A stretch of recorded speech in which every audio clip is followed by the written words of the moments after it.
Anda tahu Mihawk One Piece? Seperti teori ending Mihawk di One Piece. Teori-teori tentang akhir cerita Dracula Mihawk di One Piece sangat beragam dan menarik, mulai dari kekalahan dalam duel epik, latar belakangnya sebagai keturunan bangsawan dunia, hingga perannya dalam perang terakhir. Berikut adalah beberapa teori yang paling banyak dibicarakan. Pedang menyilang 2 Zoro versus Mihawk, duel yang tak terelakkan. Teori yang paling kuat dan hampir pasti adalah pertarungan puncak antara Zoro dan Mihawk. Puncak mimpi Zoro. Duel ini adalah tujuan utama Zoro, yaitu untuk menjadi pendekar pedang terhebat di dunia. Pertarungan ini telah dinanti sejak pertemuan pertama mereka di Baratie, dan sebuah teori menyebutkan pertarungan ini akan terjadi di hadapan banyak saksi, menggemakan momen pertama mereka, agar nama Zoro mencapai langit. Waktu pertarungan, ada perdebatan tentang kapan duel ini akan terjadi. Banyak yang percaya ini akan menjadi pertarungan Zoro yang terakhir. Namun, teori lain menyatakan ini akan terjadi sebelum Luffy menjadi Raja Bajak Laut, agar Zoro bisa menyandang gelar tersebut saat kaptennya mencapai puncak. Bagaimana pertarungan terjadi? Dengan Zoro di kubu Bajak Laut topi jerami dan Mihawk di Cross Guild, yang dipimpin Buggy, pertemuan mereka mungkin terjadi di tengah kekacauan perang besar, atau melalui dinamika plot antara Luffy dan Buggy yang seringkali terangkat oleh takdir. Mahkota asal-usul dan masa lalu Mihawk. Banyak teori yang mencoba membongkar misteri masa lalu Mihawk, terutama mengapa ia sangat kuat dan menyendiri. Mantan bangsawan dunia, teori yang sangat populer menyebutkan Mihawk adalah mantan bangsawan dunia, Celestial Dragon. Ini didukung oleh nama belakangnya, Dracula, perilaku angkuhnya, dan kastil pribadinya. Dugaan ini diperkuat dengan adanya tanda di lengannya yang mirip dengan tokoh seperti Don Quixote do Flamingo, yang merupakan mantan bangsawan dunia. Hubungan dengan Ksatria Suci, teori yang lebih spesifik mengaitkannya dengan Ksatria Suci, God as Knights. Ada yang bilang ayahnya adalah pemimpin pasukan ini sebelum dikhianati oleh Garling Vigarland, yang membuat Mihawk pergi dan membenci pemerintah dunia, yang kemudian memberinya julukan pemburu marinir. Tengkorak nasib lain, kematian dan pengorbanan. Beberapa teori mengusulkan akhir yang lebih kelam atau dramatis untuk sang pendekar pedang. Kematian. Sebuah teori aneh, dan mungkin dibuat-buat, mengaitkan Mihawk dengan kematian Ace dan Wittebeard. Karena Ace dan Wittebeard sama-sama pernah minum sake dengan Shanks, dan Mihawk juga pernah melakukannya, ia diprediksi akan menjadi korban berikutnya. Teori ini sering ditentang karena Oda lebih suka mengakhiri cerita dengan pesta besar daripada kematian tokoh utama. Tantangan bagi Zoro. Jika Zoro harus bertarung melawan Nusjuro, itu berarti ia harus mengalahkan ancaman dari pemerintah dunia sebelum atau setelah duelnya dengan Mihawk, yang akan menambah kompleksitas perjalanannya. 3. Akhir yang kontroversial. Kematian Mihawk? Ada juga teori yang lebih kelam, yang memprediksi kematian Mihawk di akhir cerita, dengan alasan yang cukup kontroversial. Kutukan, berbagi minuman. Teori ini menghubungkan Mihawk dengan kematian Ace dan Wittebeard. Poin kunci dari teori ini adalah bahwa Ace dan Wittebeard pernah berbagi minuman, sake, dengan Shanks, dan Mihawk juga pernah melakukannya. Karena 2 orang pertama sudah mati, maka Mihawk diprediksi menjadi yang berikutnya. Sanggahan Oda. Meski teori ini beredar, banyak yang meragukannya. Eiichiro Oda, sang mangaka, terkenal tidak suka membunuh karakter-karakternya.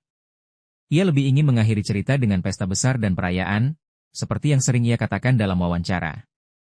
Skenario-skenario di atas tentu masih berupa spekulasi. Namun, satu hal yang pasti, Mihawk akan memainkan peran penting dalam klimaks cerita One Piece, baik sebagai batu ujian terakhir bagi Zoro, pemimpin di pihak Cross Guild, atau bahkan tokoh dengan masa lalu yang menghubungkannya dengan inti konflik dunia. Dari beberapa teori di atas, kira-kira skenario mana yang paling cocok dengan bayanganmu tentang akhir cerita Mihawk? Lanjut. Baik, kita lanjutkan lagi ke lapisan teori yang lebih dalam. Selain duel dengan Zoro dan misteri masa lalu, ada beberapa teori lain yang mencoba merangkai akhir cerita Mihawk dengan cara yang lebih tidak terduga. Mari kita bedah satu persatu. Teori kutukan vampir dan pedang Yoru. Teori ini terbilang unik dan sedikit gelap, menghubungkan penampilan Mihawk yang seperti vampir dengan pedangnya, Yoru. Kutukan pedang. Beberapa penggemar percaya bahwa Yoru adalah pedang terkutuk yang sangat kuat. Kutukan inilah yang perlahan-lahan membunuh atau mengubah penggunanya menjadi makhluk seperti vampir, yang menjelaskan penampilan pucat Mihawk dan gaya gotiknya. Mewariskan kutukan. Teori ini berkembang dengan mengatakan bahwa Mihawk, yang tahu kutukan ini, akan mewariskannya kepada Zoro untuk menyelamatkan hidupnya atau sebagai bagian dari proses menjadi pendekar pedang terhebat. Ini akan menjadi harga yang harus dibayar Zoro untuk mencapai mimpinya. Mengapa melawan Shanks tanpa Yoru? teori ini juga mencoba menjelaskan mengapa Mihawk tidak pernah menggunakan Yoru saat bertarung dengan Shanks. Bisa jadi karena ia tidak ingin membunuh saingannya dengan kutukan pedangnya, menunjukkan bahwa ada sisi manusiawi di balik penampilannya yang dingin. Meski menarik, teori ini masih sangat spekulatif dan belum banyak didukung oleh bukti kuat di dalam cerita. Belati dua posisi di Cross Guild. Ancaman untuk Zoro? Cross Guild bukan hanya organisasi biasa. Dengan sistem hadiah untuk marinir, mereka menjadi ancaman langsung bagi tatanan dunia. Ini menempatkan Mihawk di posisi yang sangat strategis di akhir cerita. Tabrakan dengan topi jerami. Karena Cross Guild, di bawah tekanan Buggy, ikut serta dalam perlombaan mencari One Piece, konflik dengan bajak laut topi jerami menjadi tak terelakkan. Ini akan menjadi panggung sempurna untuk pertarungan Zoro melawan Mihawk. Ujian terakhir. Pertarungan ini bisa menjadi klimaks dari mimpi Zoro, dengan Mihawk sebagai bos terakhir yang harus dikalahkan sebelum atau saat Luffy mencapai One Piece. Untuk mencapai level ini, Zoro sudah diperlihatkan menguasai Advanced Conqueror Haki, yang menjadi salah satu syarat untuk menyaingi Mihawk. Api teori kontroversial. Kematian Mihawk? Ada satu teori yang cukup berani memprediksi kematian Mihawk, meskipun banyak yang meragukannya. Hubungan dengan Shanks, teori ini menghubungkan Mihawk dengan kematian Ace dan Wittebeard. Poinnya adalah, Ace dan Wittebeard sama-sama pernah berbagi minuman, sake, dengan Shanks. Karena Mihawk juga pernah melakukannya, ia diprediksi menjadi korban berikutnya. Sanggahan Oda. Namun, teori ini sering ditentang karena bertentangan dengan filosofi Eiichiro Oda. Dalam sebuah wawancara, Oda menyatakan bahwa ia tidak suka membunuh karakter karena ingin mengakhiri cerita dengan pesta besar. Ini membuat teori kematian Mihawk menjadi kurang populer. Tangan menulis dua kesimpulan, peran multifaset Mihawk. Dari semua teori ini, terlihat bahwa Mihawk akan memainkan peran yang sangat multifaset di akhir cerita. Ujian terakhir Zoro. Ini adalah takdirnya yang paling pasti, duel yang akan menentukan pendekar pedang terhebat. Pemain kunci Cross Guild. Melalui organisasi ini, ia akan menjadi aktor penting dalam perang besar melawan pemerintah dunia. Simbol misteri. Masa lalunya yang masih gelap menjadikannya jembatan untuk mengungkap rahasia besar dunia One Piece, seperti bangsawan dunia dan ksatria suci. Lanjut. Baik, mari kita lanjutkan ke lapisan teori yang lebih dalam. Setelah membahas Cross Guild dan duel dengan Zoro, ada beberapa spekulasi yang mencoba menjawab misteri terbesar tentang Mihawk. Dari mana asalnya, dan apa sebenarnya dia ini? Teori, kutukan vampir, antara mitos dan kekuatan. Salah satu teori paling unik menghubungkan penampilan Mihawk yang pucat dan gaya gotiknya dengan sebuah kutukan. Pedang terkutuk Yoru. Teori ini berpendapat bahwa pedang hitamnya, Yoru, adalah pedang terkutuk yang sangat kuat.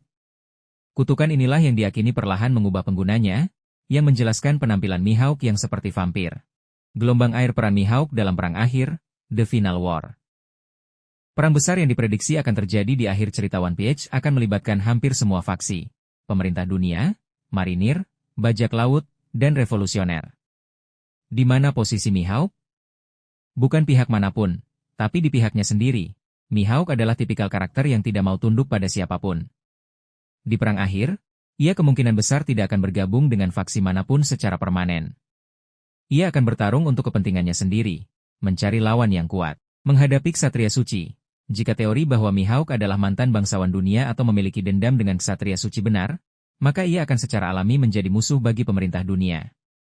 Bayangkan ia bertarung melawan Garling Vigarland atau bahkan Ethan Baron Venus Juro, salah satu Gorosei yang juga pendekar pedang, sebelum atau sesudah duelnya dengan Zoro. Ini akan menjadi pertarungan epik antar pendekar pedang tingkat dewa. Pertemuan dengan Shanks, meski mereka sudah tidak bertarung lagi, pertemuan Mihawk dan Shanks di medan perang pasti akan menjadi momen emosional. Banyak yang percaya bahwa mereka akan bertarung bersama melawan musuh yang lebih besar. Atau mungkin akan ada duel persahabatan terakhir untuk menentukan siapa yang lebih kuat sebelum Mihawk akhirnya menyerahkan gelarnya kepada Zoro. Belati 2. Bagaimana Mihawk mengakui Zoro sebagai pendekar terhebat? Ini adalah pertanyaan paling penting. Dalam kondisi apa Mihawk akan mengakui kekalahan atau mengakui Zoro? Pengakuan bukan karena kalah mati. Mihawk bukan tipe orang yang mudah mengakui orang lain. Namun, ia adalah seorang pendekar sejati yang menghormati semangat dan tekad. Bisa jadi, Zoro tidak harus membunuh Mihawk untuk menjadi yang terhebat. Ia hanya perlu membuat Mihawk mengakui bahwa ia telah melampauinya. Adegan yang mirip dengan Rayleigh, ada teori yang mengatakan bahwa setelah Zoro mengalahkan Mihawk dalam duel yang sangat sengit, Mihawk akan tersenyum dan berkata, "Akhirnya, saya menemukan seseorang yang lebih kuat dariku."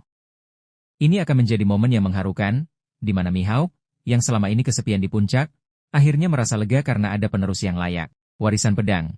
Setelah kalah atau mengakui kekalahan, Mihawk mungkin akan menitipkan pedangnya, Yoru, kepada Zoro. Ini bukan hanya simbol kekalahan, tetapi juga simbol kepercayaan bahwa Zoro akan menjaga nama pendekar pedang terhebat dengan baik. Meski Zoro sudah memiliki 3 pedang, tidak menutup kemungkinan ia akan mengganti salah satunya dengan Yoru, atau menyimpannya sebagai pusaka. Sasaran fungsi Mihawk dalam plot Luffy dan Buggy. Tidak bisa dipungkiri, Mihawk berada di Cross Guild yang dipimpin oleh Buggy. Ini menciptakan dinamika yang lucu dan menarik. Buggy terangkat oleh kekuatan Mihawk. Selama ini, Buggy selalu terangkat ke posisi tinggi karena orang-orang di sekitarnya sangat kuat. Di Cross Guild, Mihawk dan Crocodile adalah kekuatan sesungguhnya, tetapi Buggy-lah yang menjadi kepala.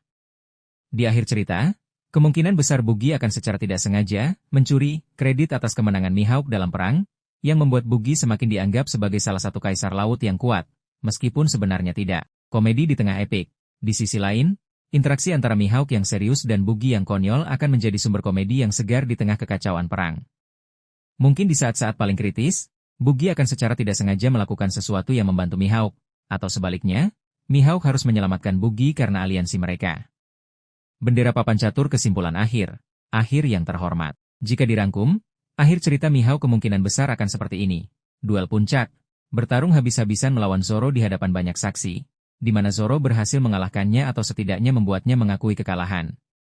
Pengakuan dan warisan, Mihawk dengan terhormat mengakui Zoro sebagai pendekar pedang terhebat dan mungkin mewariskan Yoru kepadanya. Mengambil jalan sendiri, setelah kehilangan gelarnya, Mihawk akan bebas. Ia mungkin akan berkelana lagi, atau menetap di suatu tempat, mungkin kembali ke kastilnya, untuk menikmati masa pensiun, atau bahkan ikut serta dalam pesta besar di akhir cerita bersama Luffy dan yang lainnya. Kesepian berakhir.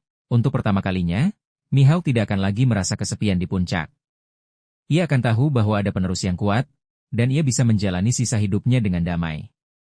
Dari semua skenario yang sudah kita bahas panjang lebar ini, kira-kira adegan akhir yang paling kamu nantikan dari Mihawk adalah yang seperti apa?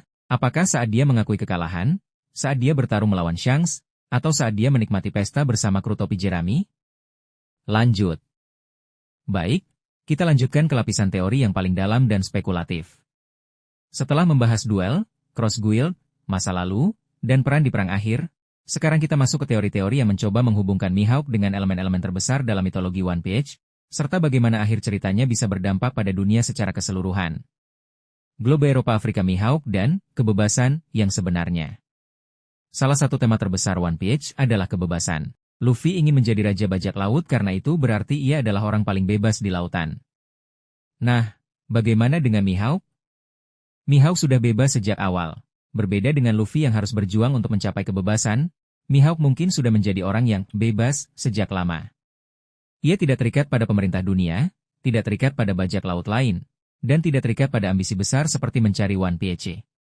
Ia hidup sesuai keinginannya sendiri, berkelana, tidur siang, dan bertarung hanya jika ada lawan yang menarik. Ironi di akhir cerita. Teori menarik menyebutkan bahwa di akhir cerita, ketika Luffy dan yang lainnya merayakan kebebasan mereka setelah menggulingkan pemerintah dunia, Mihawk justru akan kehilangan kebebasannya. Mengapa?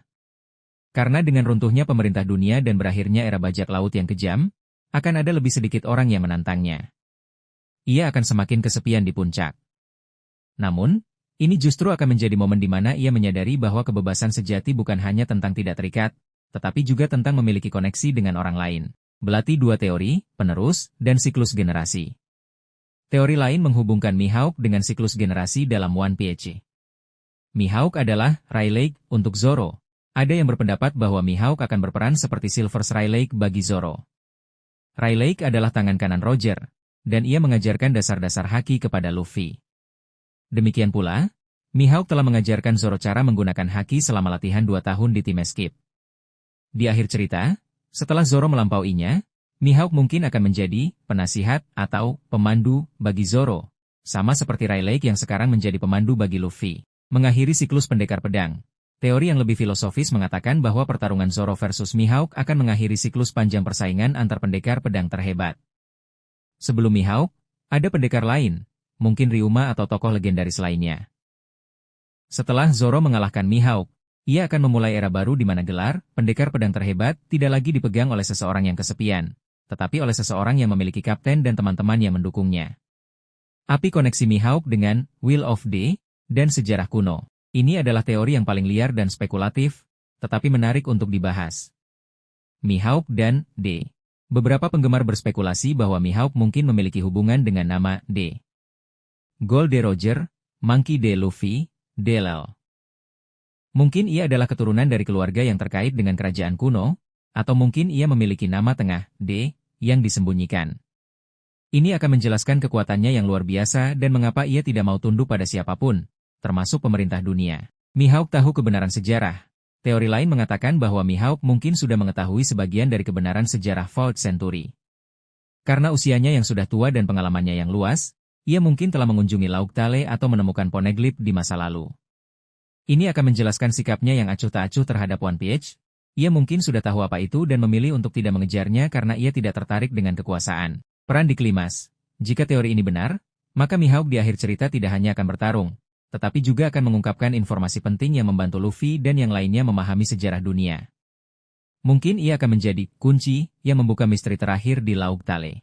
Topeng komedi dan tragedi skenario akhir alternatif. Mihawk tidak dikalahkan. Meskipun sebagian besar penggemar percaya Zoro akan mengalahkan Mihawk, ada juga teori alternatif yang mengatakan bahwa Mihawk tidak akan pernah dikalahkan. Mihawk tetap di puncak. Teori ini mengatakan bahwa Zoro mungkin akan mencapai level yang sama dengan Mihawk, tetapi tidak pernah benar-benar mengalahkannya. Alih-alih, Mihawk akan menyerahkan gelarnya secara sukarela karena ia mengakui semangat Zoro, atau karena ia sudah bosan dengan gelar tersebut dan ingin pensiun. Duel berakhir seri. Ada juga kemungkinan bahwa duel terakhir mereka akan berakhir seri atau tidak selesai karena ada interupsi dari peristiwa besar lainnya. Ini akan membuat gelar, pendekar pedang terhebat, menjadi ambigu, dan Zoro harus membuktikan dirinya dengan cara lain. Mihawk tewas dalam perang. Skenario paling kelam adalah Mihawk terbunuh dalam perang akhir, mungkin oleh musuh yang sangat kuat seperti Imu atau Ksatria Suci, sebelum ia sempat bertarung dengan Zoro. Ini akan menjadi motivasi tambahan bagi Zoro untuk membalaskan dendamnya dan meraih gelar tersebut secara anumerta. Tangan menulis dua refleksi akhir. Mengapa Mihawk begitu penting? Dari semua teori yang sudah kita bahas, satu hal yang jelas, Mihawk bukan sekadar bos yang harus dikalahkan. Ia adalah simbol kesepian di puncak. Ia menunjukkan bahwa mencapai puncak tanpa teman dan koneksi tidaklah membahagiakan. Ujian terakhir Zoro.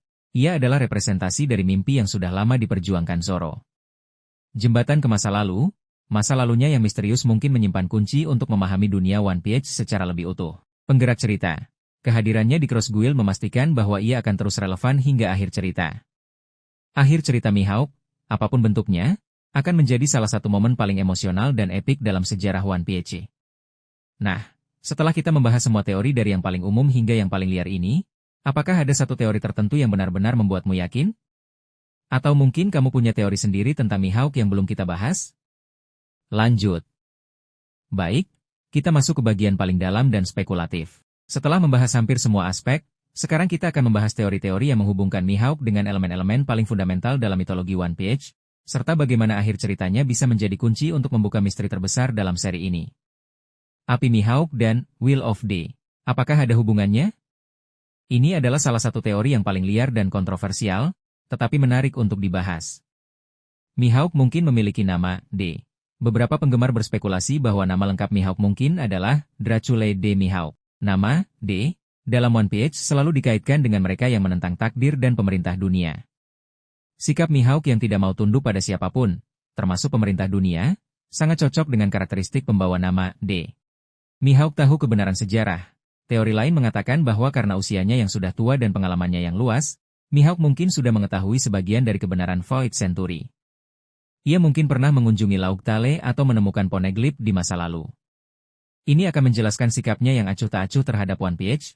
Ia mungkin sudah tahu apa itu dan memilih untuk tidak mengejarnya karena ia tidak tertarik dengan kekuasaan. Peran di Klimaks. Jika teori ini benar, maka Mihawk di akhir cerita tidak hanya akan bertarung, tetapi juga akan mengungkapkan informasi penting yang membantu Luffy dan yang lainnya memahami sejarah dunia. Mungkin ia akan menjadi kunci yang membuka misteri terakhir di Laut Tale, atau memberikan petunjuk tentang apa yang sebenarnya terjadi selama Vault Century. Belati dua teori, penerus, dan siklus generasi. Teori lain menghubungkan Mihawk dengan siklus generasi dalam One Piece. Mihawk adalah Rayleigh untuk Zoro.